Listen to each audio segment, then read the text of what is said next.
on social control. Hi, I'm here with my first two pupils, primary pupils, and I will be asking them questions pertaining to social control. The two questions that they were asked is, what are some bad behaviors they have seen among children in their schools? How do teachers in those schools in authority deal with the issue?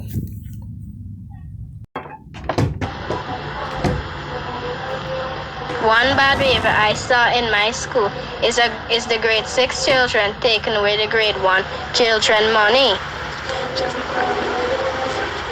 If issues, they handle the issues by asking the child to give back the grade 1 child the money, or if the child cannot give back the child the money, then they will call in their parents. So that was the response of my first pupil, and that pupil is from a school in Region 3, also in the class of grade 4, now going into grade 5. Jumping on furnitures, fighting, disobeying the teachers,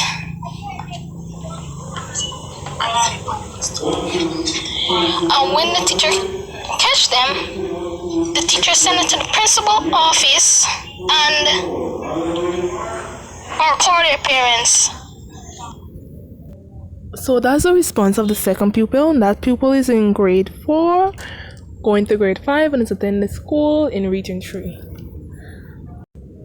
So the secondary pupils were asked two questions, and the questions were, what are some deviant behavior they would have observed among the children in their school, and how do teachers in those or those in authority deal with the situation? Basically, how they handle it. Okay, not to be melody. Anyways, deviant behaviors. Let's see. Indecent languages.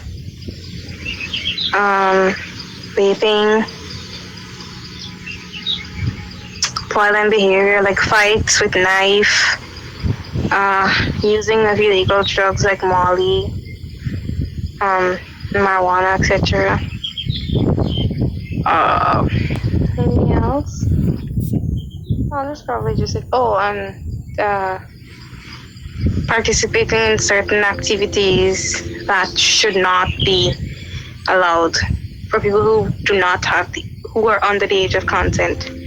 I think you know what I'm talking about. All right, how do teachers in those authority respond to those situations? Well, at this school, there is a welfare officer and there's also a counselor. And so usually the students who participate or engage in violent behaviors or those kind of non-consensual activities, they are sent to the welfare office and their names are placed in the misdemeanor book. And if necessary, they are referred to the counselor. He or she usually talks to the students, tries to find the root of the problem, stuff like that. With respect to like decent languages and like petty fights and stuff, the teachers in the class would usually deal with that.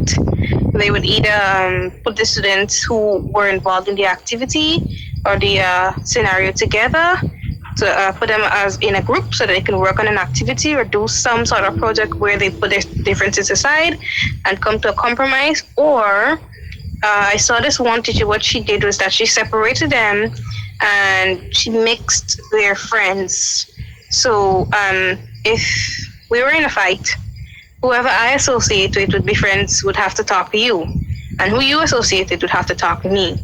So I guess that was those are some of the things I saw. So that's the response of my first secondary school pupil. She's from Region 4. She attends Saint Secondary and she's also a Form 5 student. So, some bad things I see children doing in my school, like vaping or fighting or bullying other students. And In my class, it's the culture of the teacher. When students misbehave or do something they shouldn't be doing, it's against the class's rules. Some the punishments varies depending on the seriousness of what the child or student has done.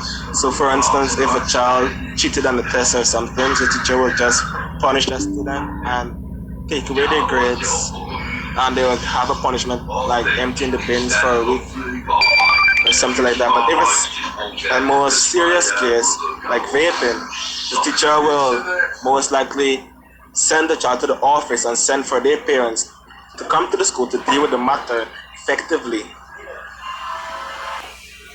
So that pupil is a pupil from Region 3, attends a school in Region 3, also in Farm 4.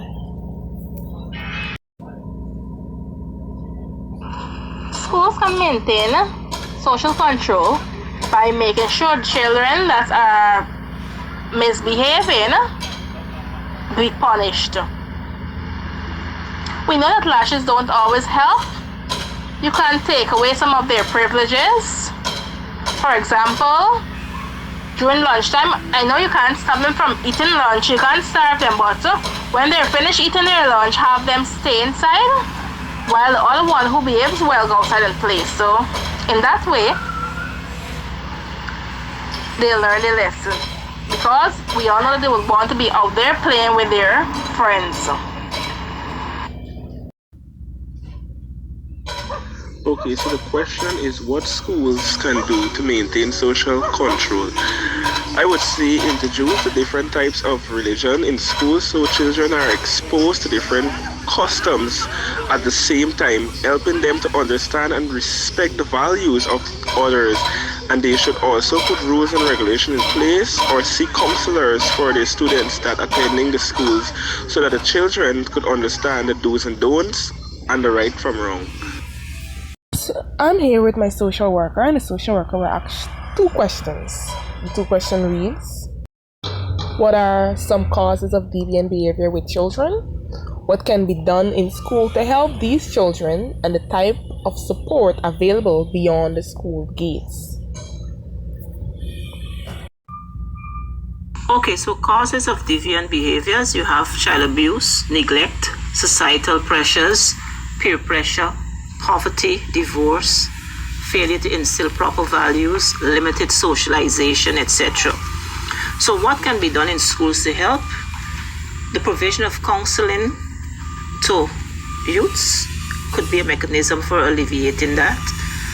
Mentoring, that is having persons who are trained in counseling young persons, mentor groups of students. Also, an environment of trust can be fostered. Equality among children could be encouraged, and also an atmosphere of unity, not treating persons unequally, etc. What could be done beyond the school gate?